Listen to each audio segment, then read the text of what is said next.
You're tuning into Black and White Sports on YouTube. The no-holds-barred truth on sports. The main event starts. All right, Black and White Sports supporters. Well, this is very interesting because it looks like Matt Eberflus has chosen not to remain out of some of Caleb Williams' controversy. Of course, one of the things that came out from that Seth Wickersham piece about Caleb Williams, the one where him and his dad were trying to turn the direction towards the Vikings, didn't want to go to the Bears, and then got to the Bears, and evidently they weren't doing any film sessions, or he didn't know how to watch film, yada, yada, yada. By the way, there has been a couple of I've seen a couple of like former NFL quarterbacks come out across the league, and I can't name them right now because it was months ago, that was like, I just don't believe that. All right, well, Matt Eberflus, who's now the Dallas Cowboys defensive coordinator, has come out and said, nah, that's bullshit. Not in those terms, but basically he has come out, and yes, he is basically calling Caleb Williams a liar. So now the plot thickens.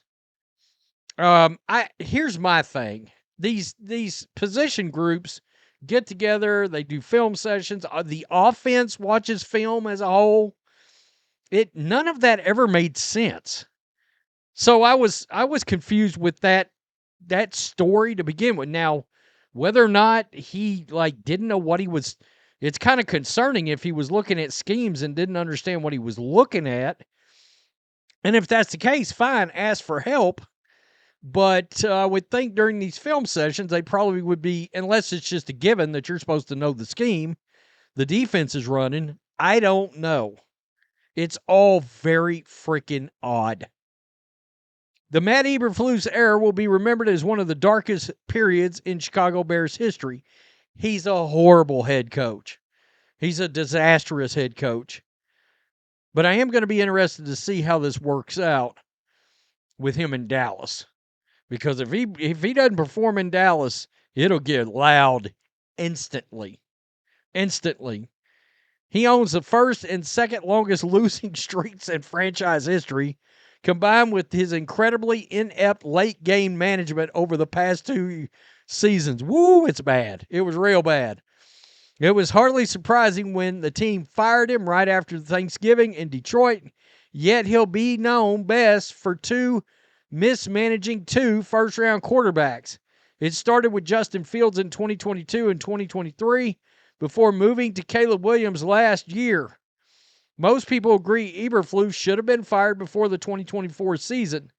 He did nothing to earn the opportunity to develop a young quarterback. Still, the Bears felt compelled to give him one more chance.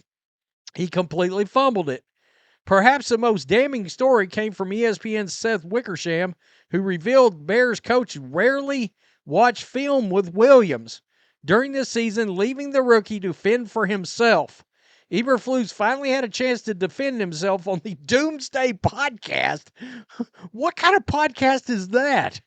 Doomsday Defense, maybe? I don't know. I'll have to check it out. He all but called Williams a liar. Quote, but back to your other question about the film watching and all that, I would say this, that in the development of the quarterback position, and really all positions, at my time at the Bears, we always had daily coached film sessions. He just called Caleb Williams a liar. That was out there through the entire year. So that's what I observed, and that's where it was. Wow. Wow. That just flat saying what Caleb Williams said was total bullshit. Wow. Wow. Williams himself clarified the situation. He stated the story didn't get the context right. It wasn't that the coaches didn't watch enough film with him. It was more that he was never taught how to watch it properly. What the hell does that even mean? They never explained the little details he should be looking for. Did you ask any questions? This goes back to who Matt Eberflus hired to run the offense, Shane Waldron, no doubt about it. Shane Waldron is he should not be a head coach or a offensive coordinator in the National Football League. But at some point he will be. He will be again. I mean, that's just how this goes in cycles. Even the bad coaches get hired over and over again. I mean, I guess something happened involving the film and Caleb Williams, but Matt Eberflus said daily coach film sessions. Okay, well, that doesn't match up. And, look, Eberflus may be trying to save face. Caleb Williams had a lot of – his biggest problem is he had a lot going on when he came out of college and a lot of drama already. The story was true that his father was looking for some kind of they were looking for some kind of ownership in an NFL team and all that, and NFL owners don't get down with that crap. Now, that does tell you something about between him and like Deion Sanders or Shedeur Sanders and Deion. Wow, isn't that funny?